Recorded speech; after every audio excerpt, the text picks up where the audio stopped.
Okay, let's unpack this. In this deep dive, we're exploring some really powerful guidance from Ephesians chapter 5. Mhm. Our mission is basically to get to the heart of these themes, living a life of love, wisdom, understanding what pleases the Lord. Straight from the text. Yeah, that's a great way to frame it because the very first instruction here is incredibly direct, isn't it? It really is. Be imitators of God. It just Uh, lays it out there. And live a life of love. Just as yeah. Christ loved us and gave himself up for us, sets a really high bar right away. A very high bar. It's about mirroring that ultimate self-giving love. And then almost immediately the text flips to this stark contrast. Right. It lists behaviors completely incompatible with that calling. Things like sexual immorality, impurity, and greed. What's striking to me is calling a greedy person an idolater. Yeah, that's strong.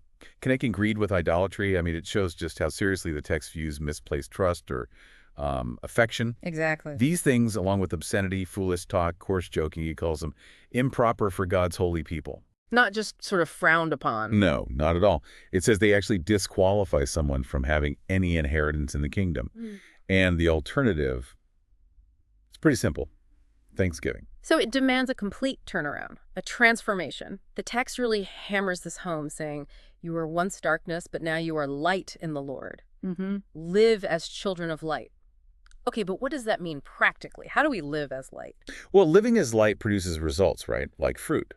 The fruit of the light is described as consisting in all goodness, righteousness, and truth. Okay. So it's not just about avoiding the bad stuff. It's this active pursuit of the good. Right. Actively pursuing goodness, righteousness, truth. And then it tells us to find out what pleases the Lord. Yeah. But it also says have nothing to do with the fruitless deeds of darkness. And maybe even harder, expose them.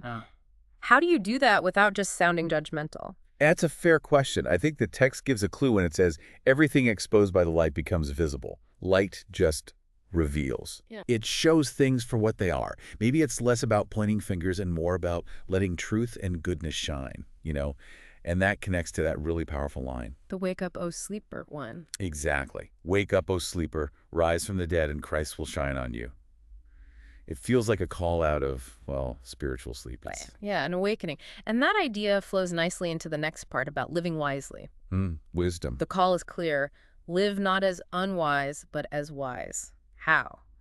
By making the most of every opportunity. There's this sense of urgency, too, because the days are evil. Right. That urgency pushes us to understand what the Lord's will is, and it gives a really concrete example to contrast foolishness and wisdom. The wine. Yeah.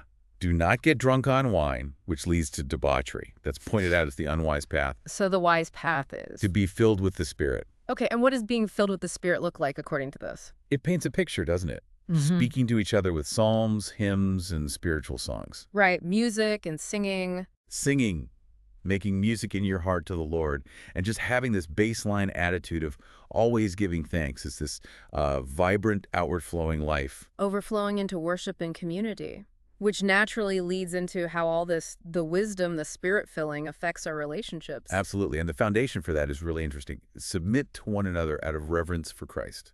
Mutual submission, that feels key before getting into the specifics. It absolutely sets the stage. Then it addresses wives, submit to your husbands as to the Lord. And it uses that analogy, the husband as head of the wife, as Christ is the head of the church. Which, given the context, must be understood through Christ's example of headship, right? Which was sacrifice. Exactly, because that sacrificial standard is immediately turned towards husbands. Love your wives just as Christ loved the church and gave himself up for her. That's the model. That's an incredibly high calling for husbands. It is. And the text explains the goal of that love, to make her holy, presenting her like a radiant church without stain or wrinkle or any other blemish. Wow. So it connects Christ's purifying love for the church directly to how a husband should love his wife. And then it says husbands should love their wives as their own bodies. Why? Because he who loves his wife loves himself.